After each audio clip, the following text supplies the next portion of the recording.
Municipal ఎన్నికల్లో అధికార పార్టీలో టికెట్ల కోసం పోటీ ఎక్కువైంది. తమకే టికెట్ దక్కుతుందని భావించి పోటాపోటీగా నామినేషన్లు దాఖలు చేశారు ఆశావహులు. నామినేషన్లు వేసిన వారిని బుజ్జగింపుల పర్వం కొనసాగుతోంది.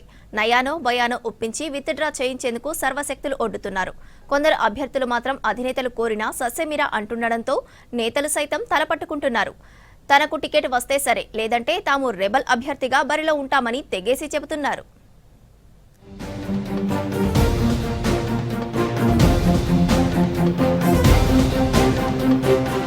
ఉమ్మడి వరంగల్ జిల్లాలో 12 మున్సిపాలిటీలున్నాయి. మున్సిపాలిటీల్లో 260 వార్డులకు 1921 మంది నామినేషన్లు వేశారు. నామినేషన్లు వేసిన వారి మధ్య రెబల్స్ ఉండకుండా చేసేందుకు నేతలు రంగంలోకి దిగారు. జిల్లా ఇన్ఛార్జ్ మంత్రి, ఎమ్మెల్యేలు, నియోజకవర్గ నేతలు అభ్యర్థుల మధ్య రాజీ కుదిర్చేందుకు ప్రయత్నిస్తున్నారు. రెబల్స్ బెడద లేకుండా చేయడమే లక్ష్యంగా కాంగ్రెస్ నేతలు పావులు కదుపుతున్నారు.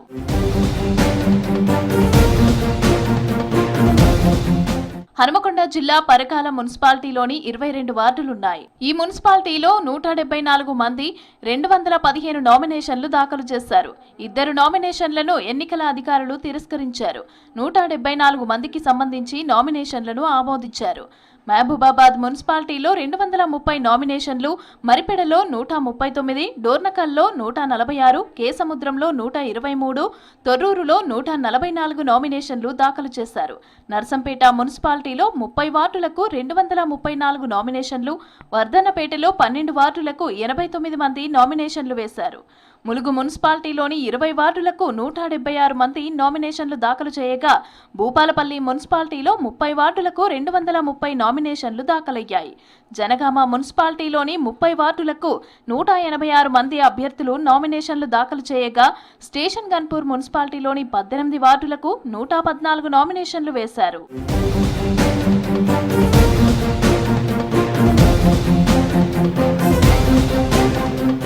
వార్డుల్లో వేసిన నామినేషన్లను ఉపసంహరించుకోవడానికి కాంగ్రెస్ నేతలు విశ్వ ప్రయత్నాలు చేస్తున్నారు. అధికార పార్టీలో నామినేటెడ్ పదవులతో పాటు పార్టీ పదవులను ఆఫర్ చేస్తున్నారు. ఎవరికి వారు తగ్గకపోవడంతో నామినేటెడ్ పోస్టులు ఇప్పించేందుకు తమ వంతుగా ప్రయత్నిస్తామని నమ్మబలికిస్తున్నారు నేతలు. రేపు జరగబోయే మున్సిపల్ ఎన్నికల్లో సిపిఐ 4 స్థానాలు పొత్తులో మేము వదిలిపెట్టడం జరిగింది. వాటితో పాటు 26 సీట్లకు గాను 83 మంది అభ్యర్థులుగా కాంగ్రెస్ పార్టీకి అప్లై చేసుకున్నారు. దాంట్లో 26 మందికే బీఫామ్లు వస్తాయి.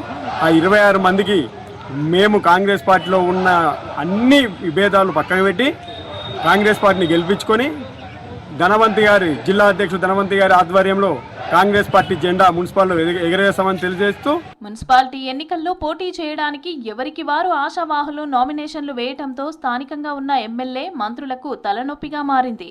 జనగామ మున్సిపాలిటీలో నామినేషన్లు వేసిన వారందరినీ బుజ్జగించేందుకు వరంగల్ జిల్లా ఇన్ఛార్జ్ పొంగులేటి శ్రీనివాసరెడ్డి, హన్మకొండ, జనగామ జిల్లాల అధ్యక్షులు ధనవంతి, ఇనుగాల వెంకట్రామరెడ్డిలు రంగంలోకి దిగారు. మున్సిపల్ ఎన్నికలు 11 జరగబోయే ఎన్నికల్లో కాంగ్రెస్ పార్టీ అభ్యర్థులు 30 వార్డుల నుండి సుమారు 70 మంది నామినేషన్లు వేశారు. ఈ 70 మందిని కూర్చొని బుజ్జగించలు చేసి ఒకటే క్యాండిడేట్ నిలబెట్టి ఈ 30 వార్డులలో ఏ క్యాండిడేట్ అయితే పార్టీ అధిష్టానం నిర్ణయిస్తుందో ఆ క్యాండిడేట్ను గెలిపించుకుంటాం. జనగామ మున్సిపాలిటీలో కాంగ్రెస్ జెండా ఎగరబోతోంది.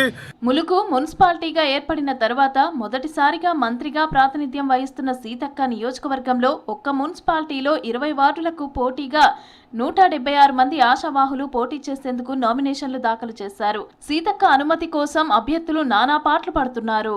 తొర్రూరు మున్సిపాలిటీ ఎలక్షన్స్ హడావుడు అంతా మీరు చూస్తూ ఉన్నారు. మొత్తం 16 వార్డులు ఉన్నాయి. 16 వార్డులకి 16 వార్డులు కూడా మన పార్టీ కాంగ్రెస్ పార్టీ తరఫున ఒక్క రెబల్ కూడా లేకుండా క్లియర్ చేసి వేయడం జరిగింది. తప్పకుండా మేము ఈసారి 16కి 16 గెలుస్తున్నాం. చైర్మన్ సీట్ మటుకు కాంగ్రెస్ పార్టీదే. బుజ్జగింపులతో తమ దారిలోకి తీసుకుని వచ్చేందుకు ప్రయత్నిస్తున్నారు. ఆశావాహులు ఎంతమంది పోటీ నుంచి తప్పుకుంటారో చూడాలి.